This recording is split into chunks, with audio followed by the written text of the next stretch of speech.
바둑 같은 거는 저는 잘 옛날에 인공지능 그 알파고하고 바둑 때 잘 이해가 안 됐던 게 네네.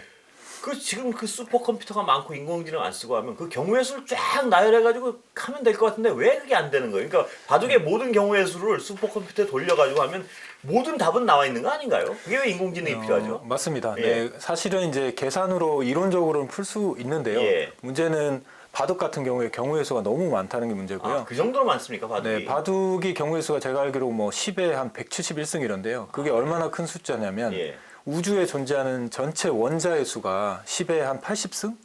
그런데 이제 바둑의 경우의 수가 그렇게 많기 때문에 이론적으로 영원히 계산을 한다면 풀 수는 있겠으나 예.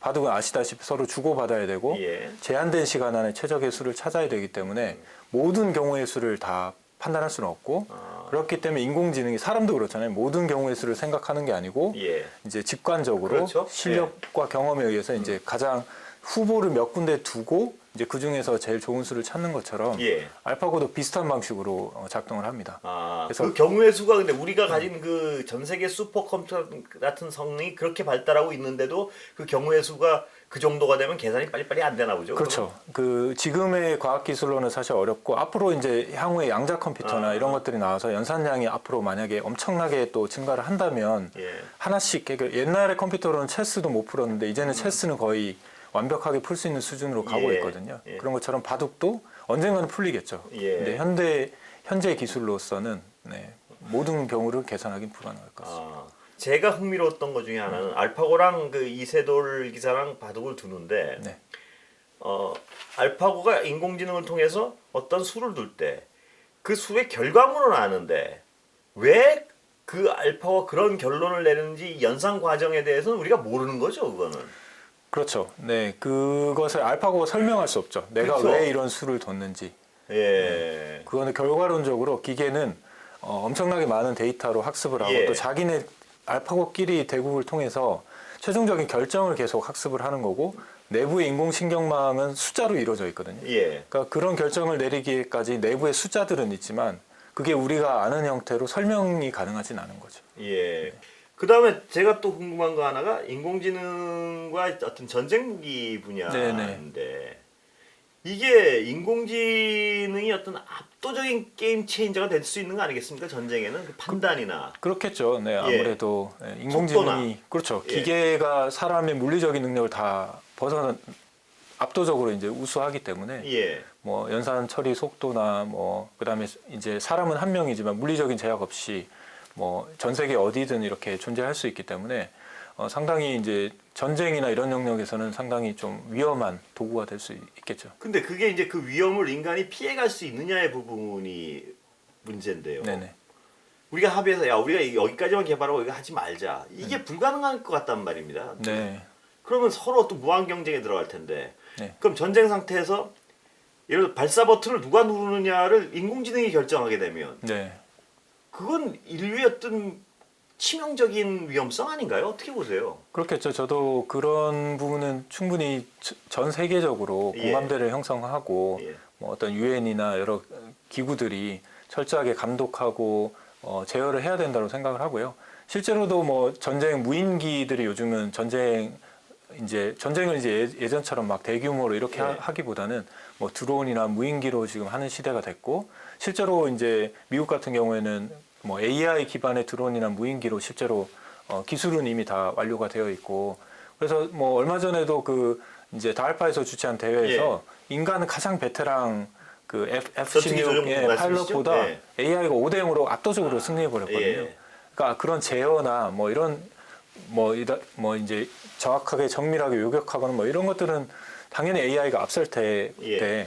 말씀하신 것처럼 최종적인 판단 예. 그러면 누구를 대상으로 할 거냐 예. 뭐 이런 것들에 대한 판단은 분명히 오인을 할 수 있고 실제로 그런 일이 일어나기도 했었거든요. 뭐 중동에서 민간인을 이제 무인 드론기가 요격을 해서 실제로 사망하는 사건들도 있었고 또 뭐 상식이라는 것들이 아직 AI에게는 탑재가 안 되어 있기 때문에 어떤 사람이 사냥을 하고 있는 건지 뭐 혹은 서바이벌을 하고 있는 건지 훈련을 하고 있는 건지 알 수 없는데 총을 들고 있으면은 뭐 잠재적인 위협으로 인식해서 뭐 대응을 한다든지 그런데 오류가 충분히 발생할 수 있어서 그런 것들에 대한 아주 활용의 범위를 제한하고 또 이제 좀 이제 뭐 대상이라든지 뭐 이런 것들을 아주 잘 규제하고 감시해야 된다고 생각합니다. 그런데 그런 규제와 감시가 될 수 있으면 좋은데 네. 문제는 이 전쟁이라는 게 서로 죽기 살기 아니에요. 네. 옛날에 미사일 같은 군축 협약은 왜 가능했냐면 네. 눈에 보이니까. 그렇죠. 우리 100개 있으니까 우리 80개까지 줄이자, 70개까지 줄이자. 근데 AI 능력이란 게 수치로 그렇게 쉽게 표현되는 게 아니잖아요. 그리고 쟤네들이 뭘 가지고 있는지 모르는 상태일 거란 말이에요. 네, 맞습니다. 그 상태에서 경쟁을 하는데 협약이 가능하겠습니까? 글쎄요, 뭐 말씀하신 것처럼 뭐 물리적으로 이제 존재가 있지만 사실 핵무기도 예. 이제 전 세계에서 이제 규제를 하고 서로 감시를 하는 체계가 있는데 예. 사실 핵무기도 나중에 각국이 몇 개 가지고 있는지 이제 전쟁이 끝난 이후에 알았거든요. 예, 예. 그러니까 그전에 몰랐죠, 얼마나 가지고 있는지. 근데 그런 것들을 핵무기가 가져온 이제 파괴적인 예. 결과들을 인류가 목격하면서 예. 이게 서로를 죽이는 이제 인류를 말살하는 어떤 이제 파국으로 갈 수 있는 기술이기 때문에 서로 이렇게 조율을 하는 것처럼 AI도 사실은 핵무기에 준하는 엄청난 파국으로 갈 수 있는 기술이기 예. 때문에 아마 전 세계적으로 자중하는 이런 어떤 이제 컨트롤하는 그런 기구들이나 방법론들이 생길 거라 보고 있고요. 실제로 구글이 실제로 미국 국방부와 위성 사진에서 무인기에서 촬영한 위성 사진에서 이제 사람이나 객체를 인식하는 기술을 국방부와 이제 비밀리에 네. 이제 연구를 하다가 그게 밝혀졌거든요. 예. 그랬더니 구글 직원들이 일단 엄청나게 시위를 했고 예. 뭐 내외부적인 어떤 압력과 많은 이제 우려에 그 계약을 이제 종료하는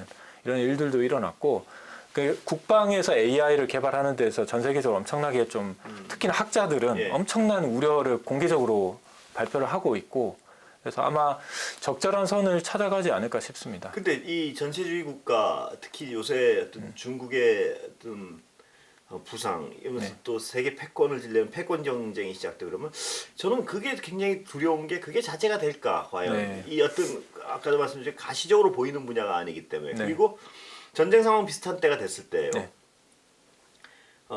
아까 제가 그 얘기를 여쭤본 게 그러니까 바둑의 경우에도 어떤 수를 두고 나면 이 AI가 왜 그런 판단을 했는지가 모르는 거 아닙니까? 맞습니다. 그런데 예를 드는데 한 국가가 이제 더 AI 기술이 완전히 발전해서요. 두 국가가. 네. 근데 어느 날 미국의 어떤 그 전략 통제 시스템이 AI가 여러 계산을 해보더니 지금 당장 중국을 때리지 않으면 뭐 인구의 80%가 죽게 된다 내일. 네. 이런 판단을 했는데 그 계산 연산 과정은 모르겠단 말이에요.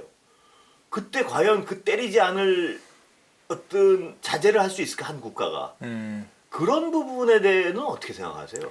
충분히 있을 수 있는 시나리오죠. 근데 그렇게 됐을 때 그 결과에 대해서 누군가는 책임을 응당 져야 될 거고 예. 그렇게 AI에게 권한을 준 것들에 대한 책임도 져야 될 거고 아마 그게 시간이 지나면서 이제 저는 약간 긍정적으로 인류에 대한 믿음을 가지고 있기 때문에 그러한 위험한 권한을 AI에게 주지 않는 방향으로 서로가 합의를 하지 않을까.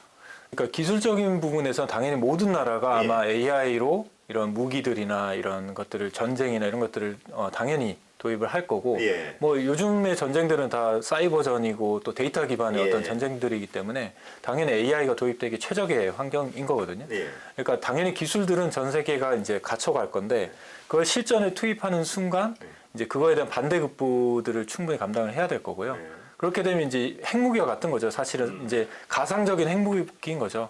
이런 AI들을 한번 활용하기 시작하면 서로 당연히 될 거고 그렇게 됐을 때 종말은 이제 서로 파괴적인 결과들이 올 거기 때문에 뭐 시행착오를 안 겪었으면 저는 좋겠지만 시행착오를 겪다 보면 결국에는 적절선을 찾아가야 될 것 같습니다.